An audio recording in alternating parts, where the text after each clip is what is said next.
Hello, Namaskar, welcome you to the analysis. I am Chaman Nayak and here's my take. What if I ask you Indians' borders witness the highest level of day-to-day civilization interaction? Would you guess it is Pakistan or China? You are wrong. Well, India shares a staggering 4,096 kilometers of border with Bangladesh, the fifth longest land border in the world. Millions people live in it and thousands cross legally every day.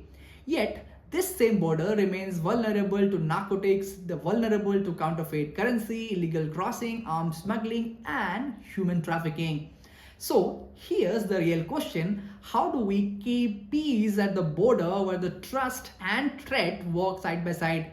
This week, that question brought India's security forces and Bangladesh border guard to same table in New Delhi for their 57th Director General level deliberation, and buried beneath the diplomatic language of maintaining peace was far more important story.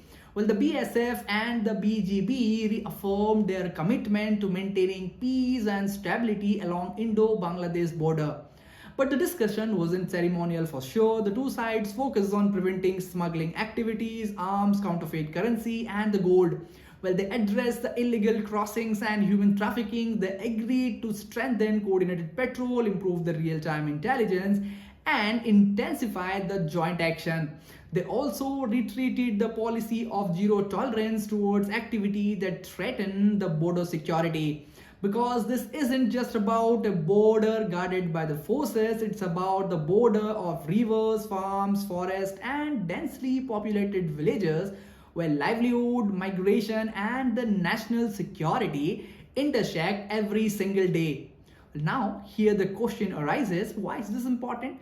Because in the modern security, it isn't simply about stopping an enemy from entering, it is about disrupting organized crime before it escalates.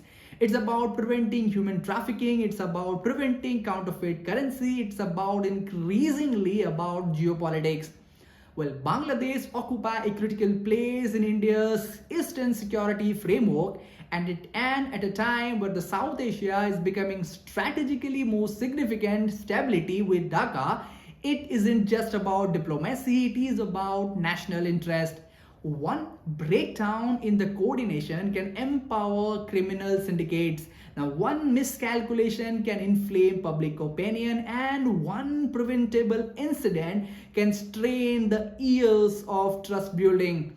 The stronger border today are not necessarily the loudest one, they are the ones where the cooperation work quietly and consistently. Now, here's something I think we often miss. We celebrate peace only when the conflict disappears from the headline, but the real peace isn't the absence of gunfire. The real peace is the presence of systems that stop the crisis before they happen.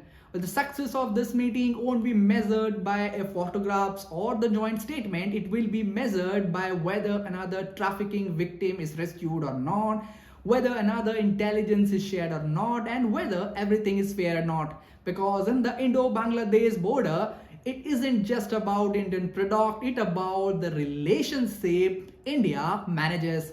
And in a world which is obsessed with wars, we can see perhaps the greatest act of national security are the ones that ensure the crisis we never have to witness.